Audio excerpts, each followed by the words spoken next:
저는 중앙대학교 문태훈 교수입니다. 여러분들 이렇게 많은 청중들과 또 오늘같이 소중한 한국 KSDG 수립을 위한 컨퍼런스에서 발표를 하게 되어서 굉장히 개인적으로 영광으로 생각하고 기쁘게 생각을 합니다. 오늘 제가 말씀드릴 내용은 한국에서의 지속가능한 발전을 위한 정책과 전략에 대해서 이제 말씀을 드리겠는데요. 말씀드릴 내용은 아래와 같습니다. 먼저 지속가능 발전에 대한 의미와 가치, 그 다음에 한국에서 지속발전의 그 연혁, 그 다음에 마지막으로 한국에서 지속가능 발전 목표의 이행에 대한 이 전망 세 가지로 이제 나누어서 말씀을 드리도록 하겠습니다. 먼저 여러 앞선 프레젠터들이 이제 얘기를 했지만 지속가능 발전이라고 하는 것은 여기 우리 표에는 1987년도에 브룬트란트 리포트부터 얘기가 나오고 있지만 사실은 1970년대부터 그 당시에 굉장히 급속하게 진행이 되던 공업화와 자원의 고갈, 환경 오염에 대해서 앞으로 계속 인류가 지속적으로 성장할 수 있을 것인가에 대한 일종의 위기의식에서 시작이 되었던 것이고, 이것이 87년도에 공식화되었고 30년이 지난 이후에 2015년에 2030 UN SDG가 발표가 되게 된 것입니다. 그래서 이런 일종의 지속 가능성에 대한 위기의식에서 이 UN SDG가 만들어진 것이기 때문에 우리가 근본적으로 이 Our Common Future에서 나왔던 지속 가능 발전에 대한 의미를 한번 돌아가서 다시 한번 되새겨 보면은 이런 추가적인 말씀을 드릴 수가 있을 것 같습니다.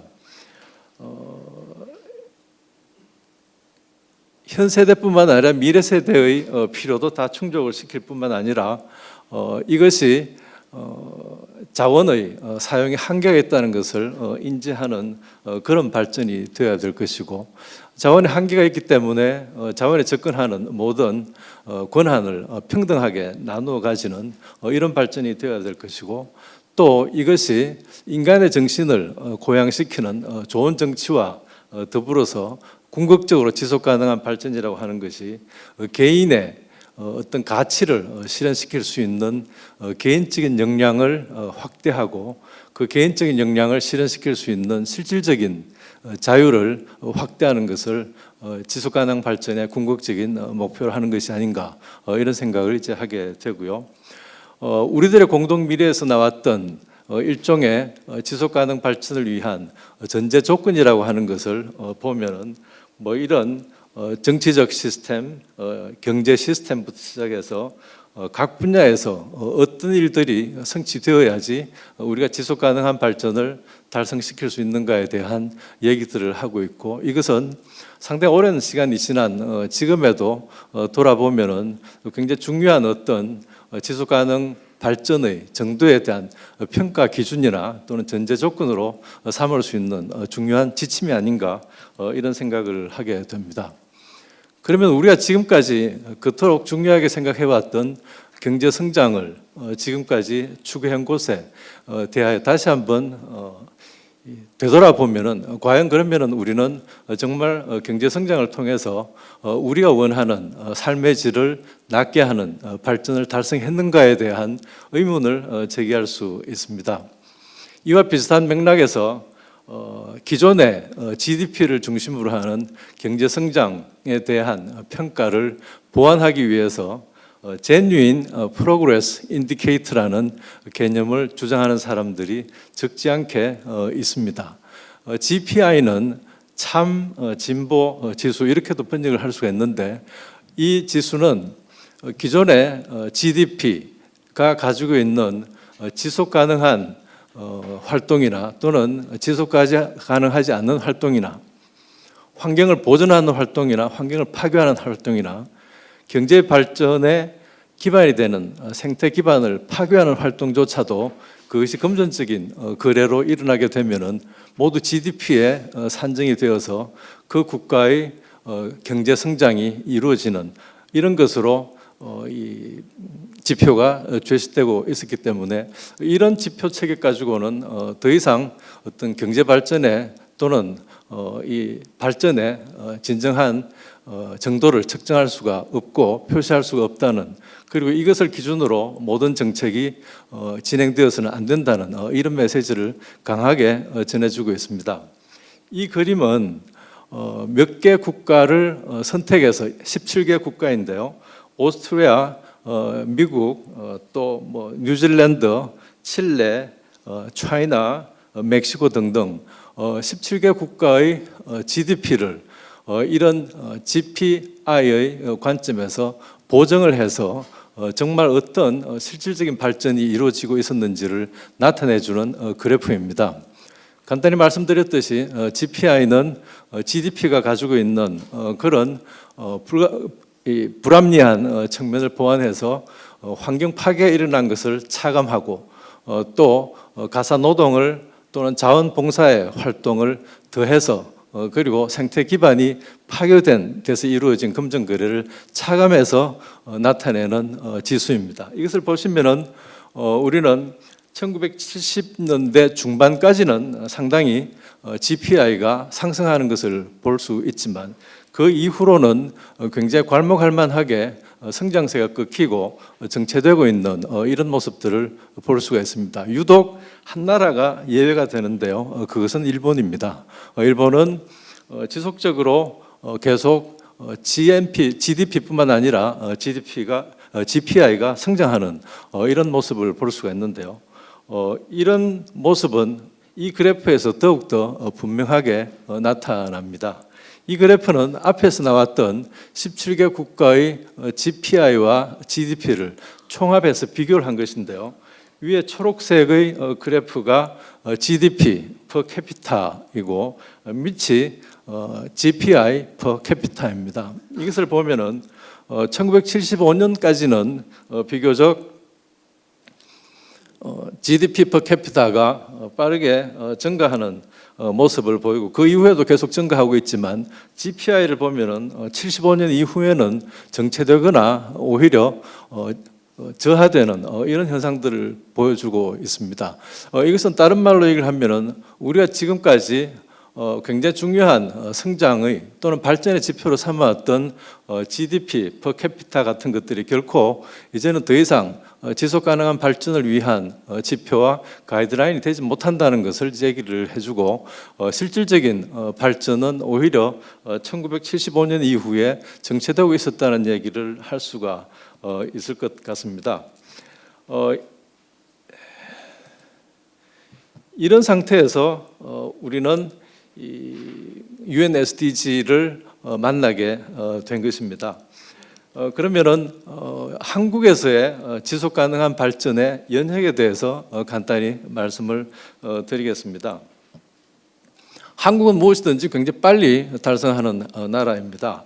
92년도에 리우 회담이 끝나고 95년도에 벌써 한국의 약 92%의 지방자치단체들이 로컬 아젠다, 지방의제 21을 완수하고 있었습니다. 물론 이것이 실제로 집행되었는가는 또 별개의 문제이지만요. 그리고 또 2000년에 들어서서는 대통령 직속의 지속가능발전위원회를 설치를 하게 되고 그 이후에 지속가능 발전 전략과 이행 계획을 5년마다 계속 발간하게 됩니다.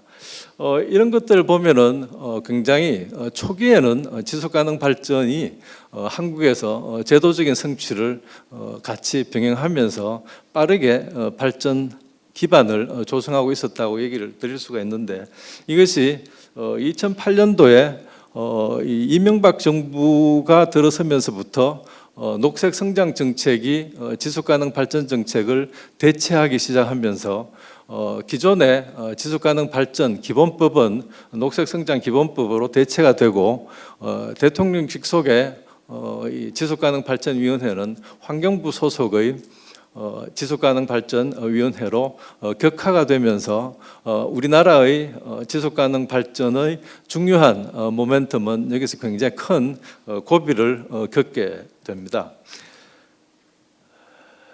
물론 그동안에 한국의 지속가능발전위원회와 지속가능발전의 노력이 굉장히 많은 성과를 거두었던 것은 사실입니다.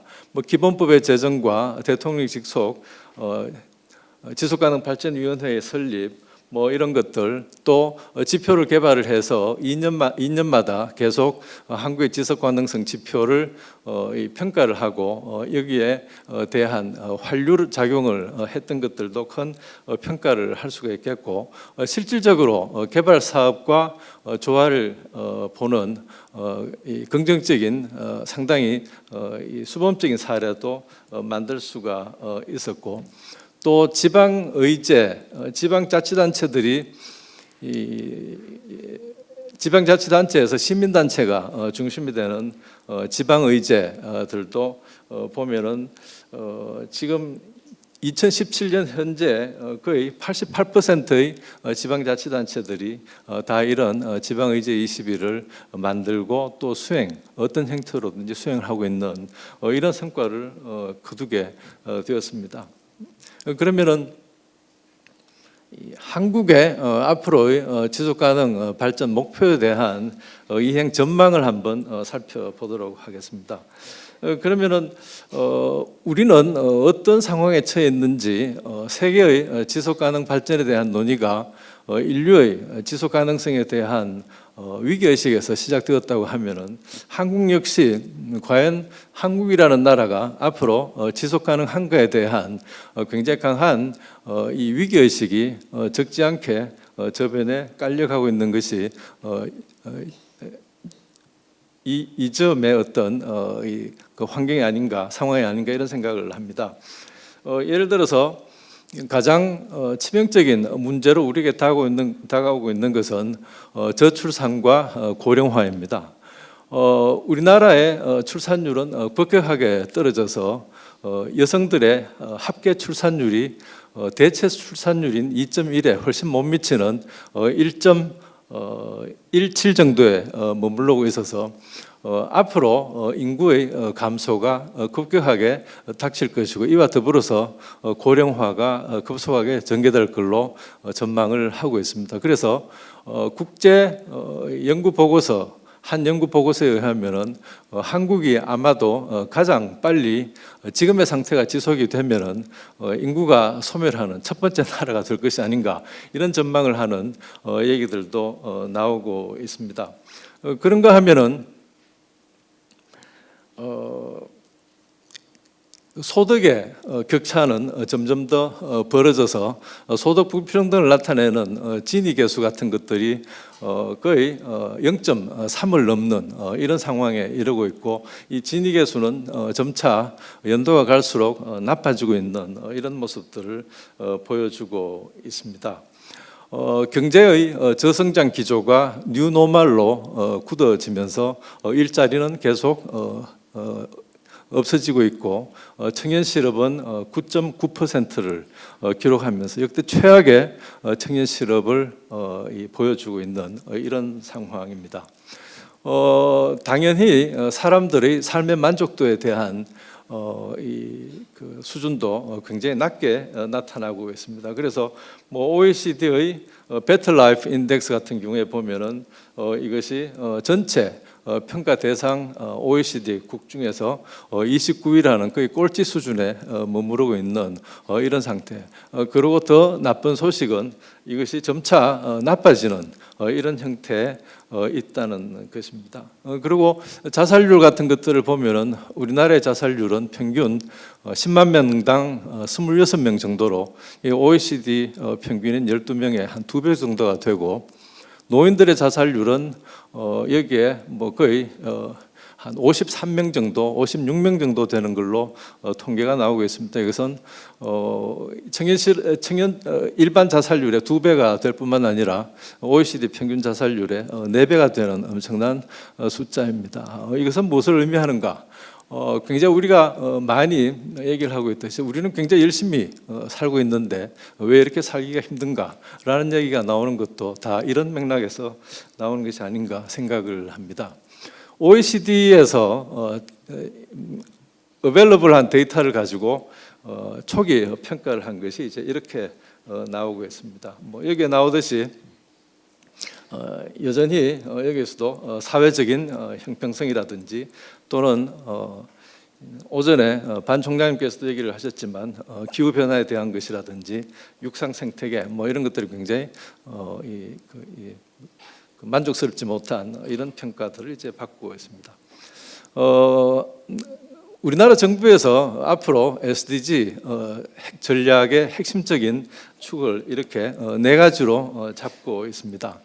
지금까지 지속가능 발전에 대한 노력을 많이 해왔지만 SDG를 향해서 앞으로 어떤 전략을 펼칠 것인지에 대한 계획을 수립하고 오늘도 그 수립의 전초전으로서 이렇게 컨퍼런스가 열리는 걸로 이해를 할 수가 있을 것 같습니다.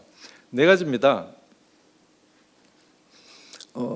광범위한 대중의 참여를 통한 이 비전의 공유, 그 다음에 지속가능한 발전 목표를 위한 굉장히 탄탄한 이행 체계의 확립, 그 다음에 대중의 적극적인 풀뿌리 민주주의의 참여에 의한 이 지방 자치 이 단체 또는 이 자치 NGO들의 참여의 확대, 그 다음에 SDGs의 이행을 통한 글로벌 사회에 대한 공헌, 뭐 이 네 가지로 큰 축을 잡고 있는데요. 시간을 줄이기 위해서 중점적으로 몇 가지만 말씀을 드리도록 하겠습니다. 우선 아무도 뒤처지게 그냥 두고 가지 않는다는 모두를 포용하는 이런 정신을 가지고 한국적 지속가능 발전 목표를 광범위한 이 시민들의 참여를 통해서 만들어 나가겠다는 첫 번째 전략입니다. 두 번째는 상당히 이거 우리가 지금 주목해야 될 부분이 아닌가 이런 생각을 하는데, 우선 가장 중요한 것이 제일 밑에 부분에서 보이는 지금 우리가 환경부 소속으로 돼가지고 있는 지속가능발전위원회를 대통령 소속의 이 지속가능발전위원회로 격상시켜야 된다는 이런 말씀을 드리고 싶고, 이것이 결국 총괄적인 지속가능발전 목표를 이 총괄적으로 이 관리하는 컨트롤 타워의 역할을 해 나가야 될 것이라고 생각을 하고 있습니다. 그 다음에 지속가능 발전 기본법이 녹색성장 기본법에 의해서 이제 거의 사문화되어 가지고 있는 것을 다시 복구를 해서 지속가능 발전 기본법으로 복구하는 것이 굉장히 중요한 우선순위가 아닌가 이런 생각을 이제 하고요. 그 다음에 이것을 그렇게 복구하고 난 다음에 메인스트리밍 SDG into policy입니다. 그래서 지속가능성을 지속가능 발전 목표를 이 정책의 모든 정책의 주류화, 내재화시키는 이런 작업이 이제 이루어져야 될 걸로 생각을 합니다. 그래서 이것을 위해서 이제 정부에서 그동안 해왔던 여러 가지 작업 중에 중요한 것 중에 하나는 중기 또는 장기의 행정계획, 약 72개에 달하는 행정계획에 대한 지속가능성에 대한 사전 평가 검토를 시행해서 각 정책과 각 계획이 가지고 있는 비지속가능한 또는 반지속가능한 정책 요소 또는 계획 요소를 수정을 해나갈 수 있도록 하는 그런 시스템을 더 강화해 나가야 될 필요가 있지 않겠나 이런 생각을 이제 하고요. 그 다음에 이제 세 번째로 국가의 지속가능 발전을 이 모니터링하고 평가할 수 있는 그런 굉장히 구체적인 지표 체계를 이제 만들어 나가고 이것에 의해서 이제 평가와 평가 결과를 정책에 환류시키는 이런 시스템이 이제 정착되어 나갈 되어 나가야 할 것으로 그렇게 생각을 합니다.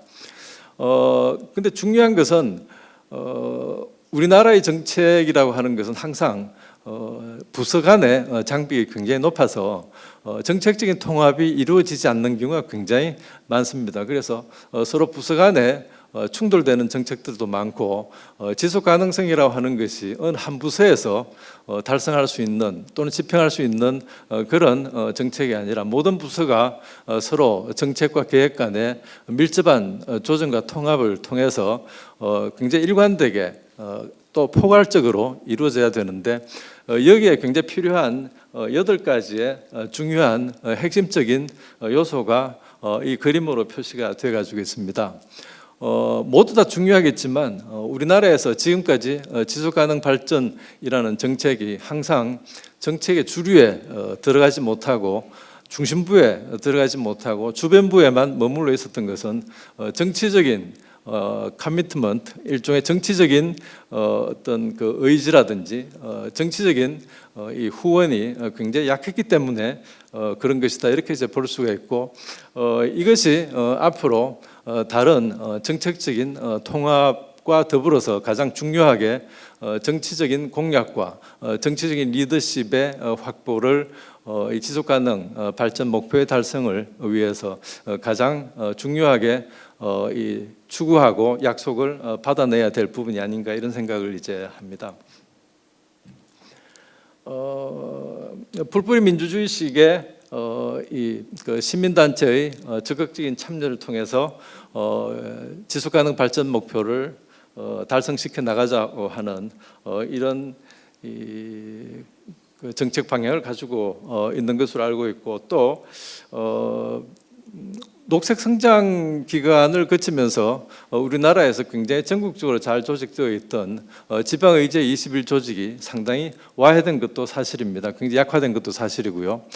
그 중에는 물론 여전히 굉장히 강인하게 버텨나가고 있는 그런 단체들도 있지만 상당히 많은 부분이 와해된 것도 이제 약화된 것도 사실입니다. 그래서 이런 이 지방의제 21의 조직을 SDGs의 그 추구와 달성을 위한 굉장히 중요한 기초 풀뿌리 조직으로 다시 활성화시키는 것도 굉장히 중요하게 우리가 추구해야 될 그런 전략적인 방향이 아닌가, 이런 생각을 이제 합니다. 국가보다도 지방자치단체가 SDGs의 수립과 이 달성을 위한 노력에 있어서는 앞서가는 것 같습니다. 여기 나와 있듯이 서울이나 충남, 수원, 당진, 부평, 경기, 광주는 이미 서울시 같은 경우에는 지속가능 달성 목표, 서울시의 지속가능 달성 목표를 명시를 했고 구체적인 지표화 작업을 이제 시작하는 그런 단계에 있고, 이미 경기도 같은 경우에는 지속가능 달성 목표뿐만 아니라 세부 지표까지도 이제 만들어 놓는 이런 경우가 있고, 광주도 이제 마찬가지로 굉장히 활발하게 움직이고 있습니다. 이런 선도하는 지방자치단체들이 다른 자치단체들과 더불어서 같이 중요한 모멘텀을 만들어낼 수 있지 않겠나, 이런 생각을 합니다. 마지막으로 한국적 SDGs에 대한 추구와 달성을 통해서 여기에서 나오는 중요한 수범 사례 같은 것들도 외국에 확산시키고, 또 한국의 ODA 정책에서도 SDGs를 주류화하는 이런 노력이 굉장히 중요하게 강화되어야 될 걸로 생각을 합니다. 우리나라의 ODA 이 비중은 전체 GNI 중에서 굉장히 약한 비중을 차지하고 있습니다. 2030년도까지 0.3%인데 이것도 만족할 만한 수치는 아니라고 생각을 합니다. 그래서 이것도 앞으로 점차 늘려 나가면서 ODA를 통해서 지속 가능한 발전 목표의 달성을 촉진시키는 것도 굉장히 중요한 전략이 되지 않겠나, 이런 생각을 합니다. 사실 지속가능 발전이라고 하는 것은 앞에서도 말씀을 드렸지만 과연 세계 인류가 또는 한국이라는 나라가 지속 가능한 나라가 될 수 있는가에 대한 굉장히 근본적인 의문에서 시작할 수가 있습니다. 지금까지 이 정책은 항상 주변부에 머물러 있었는데 새로운 정부가 추구하는 정책적인 이념이나 또는 정책 수단들이 이 지속가능 발전, 특히 SDGs와 굉장히 밀접한 이 관계가 있고 또 상당히 소위 코드가 잘 맞는 이런 이 이념과 정책의 방향이 아닌가 이런 생각을 합니다. 그래서 새로운 정부가 굉장히 새로운 정책들을 많이 만들어내고 있는 것도 사실이지만 전체적인 어떤 정책의 비전이나 정책의 틀이 굉장히 약하기 때문에 부분적으로 표현되는 정책들에 대해서 사람들이 설득을 당하지 못하고 또는 굉장히 의아하게 생각하는 정책들도 굉장히 많이 나오고 있습니다. 이것을 지속가능 발전이라는 지속가능 발전 목표라는 이런 큰 틀에서 같이 조직화해 나가고 이것을 하나의 새로운 대안적인 비전으로 추구해 나간다고 하면은 우리도 굉장히 좋은 새로운 계기를 마련하는데 앞장설 수 있지 않겠나 이런 생각을 합니다. 이상입니다. 경청해 주셔서 감사드립니다.